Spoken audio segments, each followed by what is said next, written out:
Okay, welcome, folks. We continue with our Mimer Chassidic discourse of the Rebbe.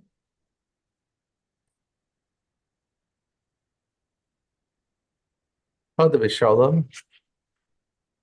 Not v'shalom. Siyam b'mishpat tefadeh. It's a similar, also about being redeemed. Siyam b'mishpat tefadeh v'shaveh b'tzedakah. The Zion is redeemed through mishpat, justice, in reference to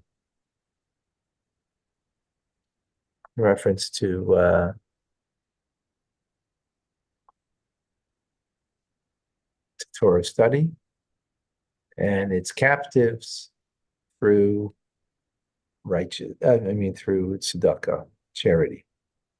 Right, that's the verse, and we explained that how that relates to Torah and mitzvahs, the distinction, how that relates to the righteous and the Baal Tshuva, the penitent, how that relates to those that are Torah learners versus those that are more doers of good deeds, right? That's what we're seeing over here. In people, there's difference between the two. The distinction, and the important distinction is that one is not captive and therefore needs a vehicle that's not captive itself to redeem it, but it's still, why does it need any redemption if it's not captive? Is because just because you're not captive doesn't mean that you're able to have the effect, have the impact, right? So think about it in life. When you're not making the impact, study Torah. That helps make a person make the impact. But then there is when not only, in other words, you're in a good place, but not strong enough yet to make the impact. But then if you're not in a good place, there's negativity, then you need charity, tzedakah. Why do you need tzedakah? Well, just like tzedakah is from the materialism of this world, that it needs to be redeemed. So likewise, the individual who's been tainted by their environment needs redemption in a way that, needs redemption from captivity because they're captive to their environment. So that's when tzedakah will help, right?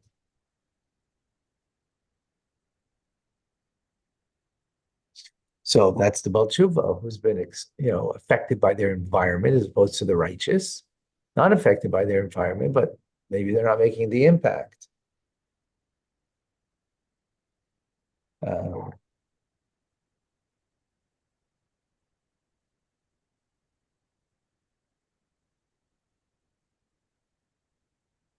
So that's in nefesh. There's three elements to creation. There is time and space and soul.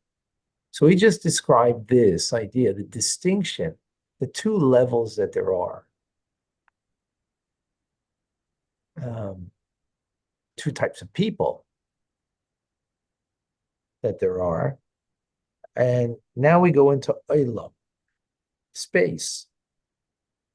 So we have these two ideas also. Again, that which is an indicator that needs Torah to strengthen, being that it's a sign of the divine, and that which has kind of lost its way and needs to be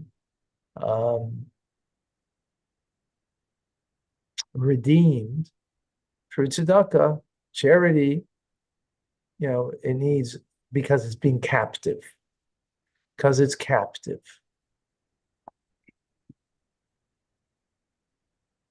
So in creation, you'll have the difference between Atzilus and Bia, Bria, Yitzir, and Asiya. Atzilus is a world that is completely godly. Right? So in that space, which is a spiritual space, I'm talking in spiritual terms, right, in this instance, it is a completely refined environment. So, sorry, someone's at the front door, and then somebody again.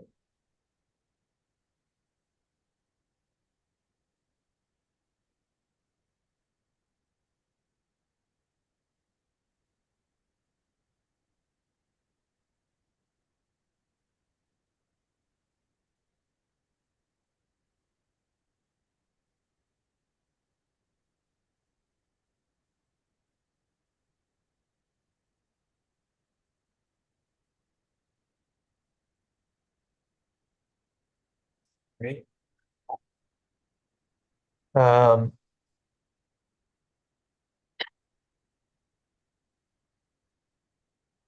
so Atzilus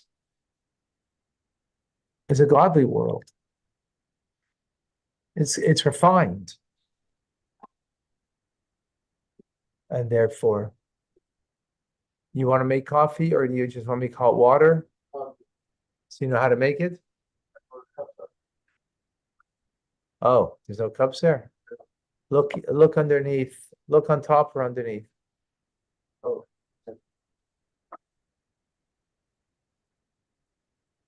okay.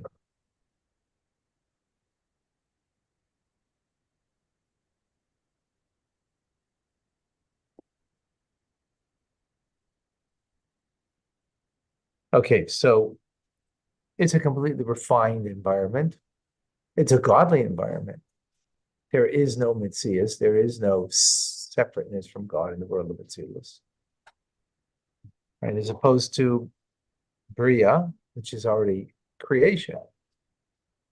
There isn't any hot water.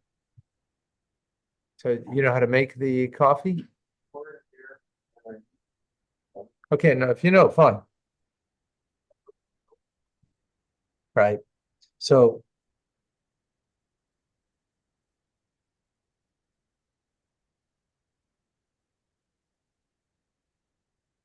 so in the world of Atzilus, there is no, where everything is refined. So there is no idea of refinement. That's, well, Torah study then is, well, it's in that world. In Biyah, where there is now a sense of separation, then, and especially the world of Asiya, in that world, mitzvahs, material mitzvahs, have a place. Now, that's in the spiritual world. Is it reflect in the physical world? The difference between the Holy Land of Israel and the rest of the nations in the world. Holy Land of Israel, as it says that the eyes of God, your Hashem, your God, is there from the beginning of the year to the end of the year. Right. It's a holy land, as opposed to the nations of the world where there's impurity. The land isn't holy. Land is unholy, like in the physical sense, right?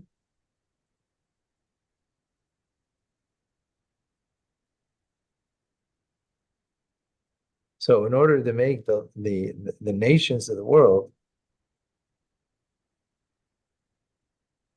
to make it into the land of Israel in spiritual terms, right? So then tzedakah, physical mitzvahs, are going to be the main focus. As the Tzemach Tzedek said, Machda Eretz Yisrael. He said to a chassid who wanted to go to the land of Israel. So he said, make here Israel. Right? There's a spiritual sense of what Israel is, and make that here, meaning transform the impurity of the lands into spiritual holiness of the land of Israel. So that's going to be a more engaged avodah, more divine service, a deeper one, right? That's going to be based on tzedakah, on charity. So that's in space. Likewise, when it comes to time, there are different distinctions in time. So it's interesting how here he explains that in time. So I think this is like an inherent to time, that summer versus winter. The time of summer, the service is easier, divine service, than in wintertime. How many cups did you make? No, you do based on how many cups it says there on the thing, no? Yeah. Okay. I think so, yeah. Myself, I was making cup of it.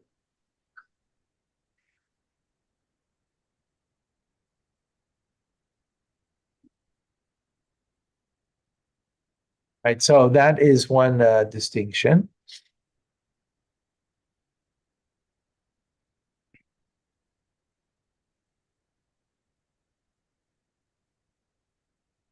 Welcome, Ralph. 1 second.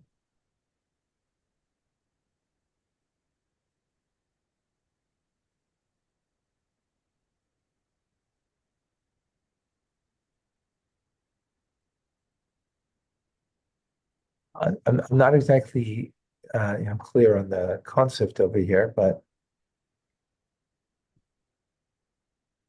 it's clear that there's something easier in the summer, which we all know. I think what happens is we get lazier maybe than in the winter, but I think inherently we inherently, I guess we feel more of a closeness, attachment when it comes winter time, summertime versus winter. That's why I'm taking it. Okay.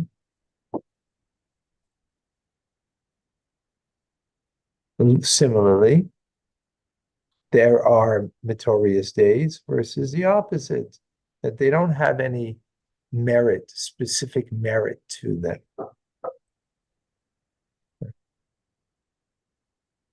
So those that don't have the specific merit, then those days are more to be redeemed through charity.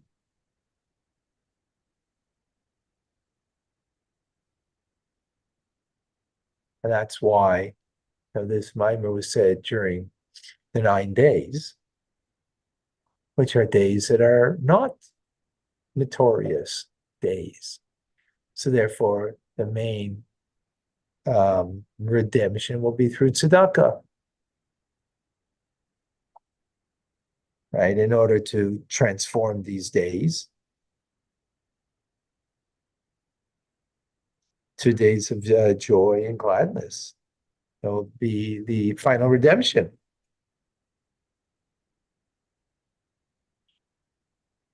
Which then will tie in with also the concept of tshuva that we explained in soul, right? Now he's explaining it in time, uniqueness of these times, right? That they're not meritorious days.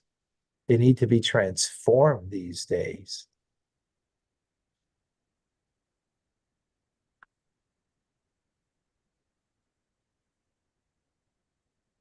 So that's going to be also through tshuva, because it's also transformative. And therefore that becomes the virtue of the Baal Tshuva over the divine service of the righteous. Because the Baal Tshuva is transforming. Just like date. So just tying in the same idea, right? So in time, you have times that are not notorious days. Again, the 9 days, right? That can be transformed. That's the whole point of that time. We have the two elements in our lives. Now we're speaking time. We spoke about in space.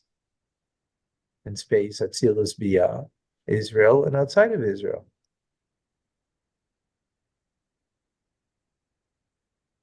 And then in nefesh, in soul, in personhood.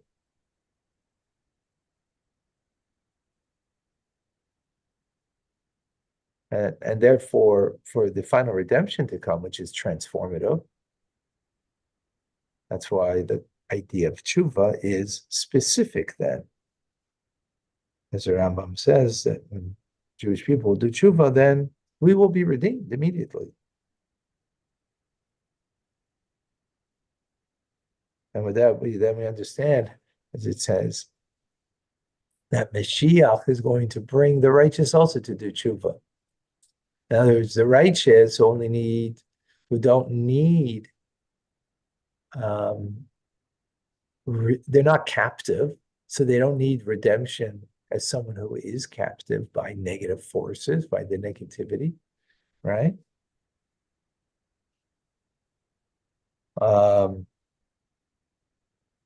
Yet, Mashiach is even going to bring the righteous to do tshuva, because the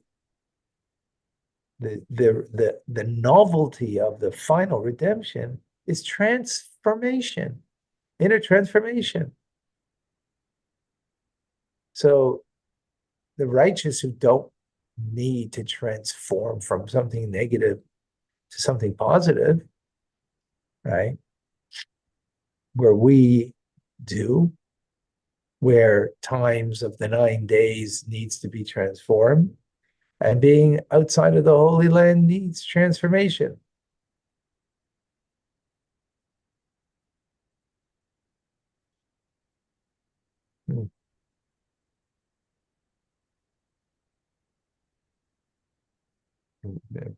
Interesting, fascinating. But the novelty is that even in the times of Mashiach is going to bring the concept of tshuva, the idea of transformation, even for the one who doesn't inherently need that transformation because they're righteous. Yet there's something virtuous and greater in being transformative. And that's only when you're captive. Generally speaking, that means when you're captive, you got to transform. Right? And that's what tshuva is on a personal level.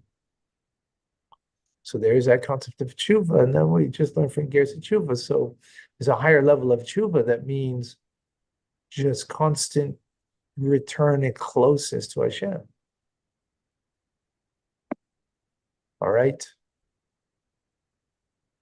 Fascinating. Thank you, folks.